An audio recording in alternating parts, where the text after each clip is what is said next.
Hello, Aberdour Castle and Gardens. This is Sandy speaking. How may I help? Hello, I'm just phoning just to advise I'm nearby Aberdour Castle and I'm going to be getting some drone footage from the outside. So it's just in case anyone sees a drone, they wonder why is there a drone above the castle. No, as long as you're not kind of flying over the property, that's all good. I'll be launching from, do you know, I'm near the car park at the train station. It's on the back path there, so I'll be launching from there and then getting some aerial footage of it. Alright. Of what are you taking footage of? The castle itself. Alright. What are you using it for? I'll be putting it onto social media just for people to see and things like that. So I won't be coming too close to the castle, obviously. I'll keep a good enough distance away, but I could be anywhere in the airspace per se, but I will be quite high up. Okay, no worries. We'll take note of that. Perfect. Thank you very much for that. Okay. Bye bye. Bye bye.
So this is a good little spot here to launch your drone. You've just got to be careful because you've got train tracks next to you there, so don't go too close to that.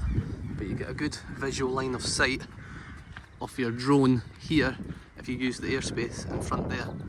And it's fairly quiet, this path, so easy enough to launch. And obviously you're out with their area of control as well, because it's managed by Historic Environment Scotland. So you have to pay to enter certain parts and things like that. So this keeps you safe from all that. So here is Aberdour Castle and Gardens.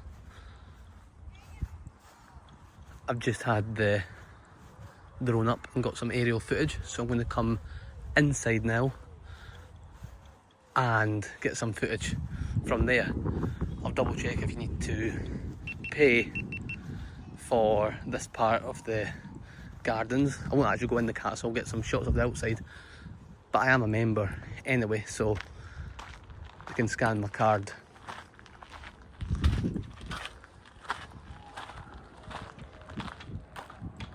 So here is the castle close up from the exterior.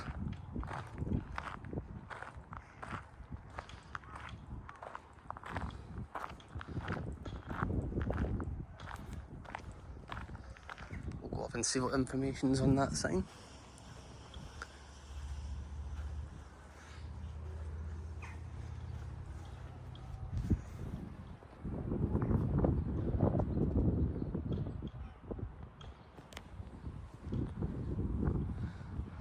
Had a nice chat with the staff members when I went in. They were totally fine, and I explained to them I've used the drone, said I've got some nice shots. They're totally happy with that because I was down there, so just behind that wall somewhere is where I was standing. So a good place to get drone shots, and you keep out of the property as well. You're not standing and launching from on the property.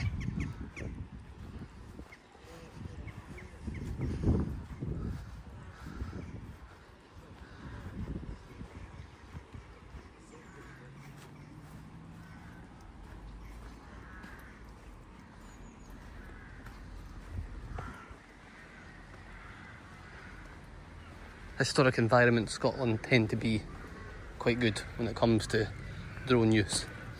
They're all for safe and legal drone flights. There is grey areas that has never been tested in a court of law as of yet. Whether, say for example, a public right of way or core path runs through their site, similar to me being on the John Muir Way the other day, because the site of Hopetoun House, when I was there, they technically manage the John Muir Way because it's part of their estate. But that's all when it comes to that. But for Historic Environment Scotland, if there's a right of way running through their property, they use or try to use the Ancient Monuments Act to try and say that access rights are exempt from anywhere on the land that they manage, even if there is public right of ways or core paths that run through it.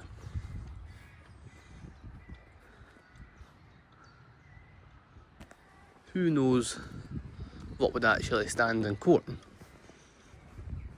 Because if there is a designated right of way, you would think that access rights apply. And a lot of the local access teams believe they would apply as well. And when it comes to the drone, obviously the drone code is written for mainly English law, where it says you have to have landowner permission.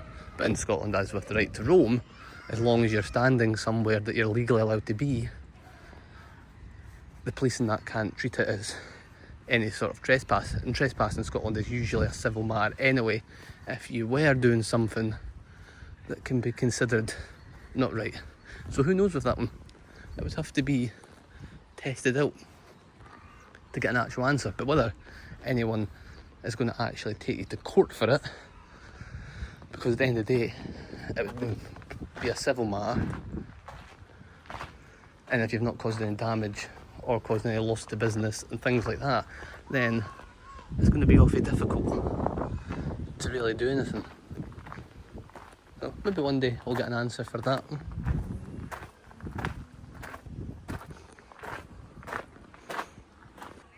So there we are. That's Aberdour Castle and Gardens.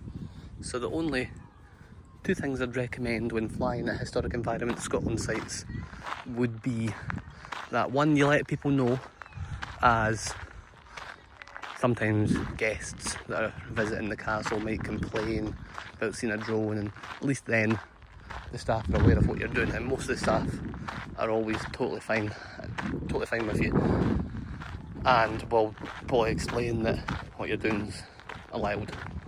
Obviously you don't need to let anybody know, but that's totally up to the drone flyer. There's no law that makes you tell anybody. As long as you are compliant with the CAA, then you're fine. And second of all, the easiest way that I've found is to always fly outside of the property. Whether you test rights of way, core paths, things like that in the future, who knows? I'll have to do more research and try and get more information about if I did launch from a public right of way, could there be any legal consequence? I think it would be hard for it to go anywhere, but probably, who knows? So you'll get no bother if you fly completely out with the property, but whether you test doing it in the area of responsibility, that is on the drone flyer as well, and we can only see what happens with things like that in the future. So that was the home of the most powerful man in Scotland, with its terraced and gardens and fine views.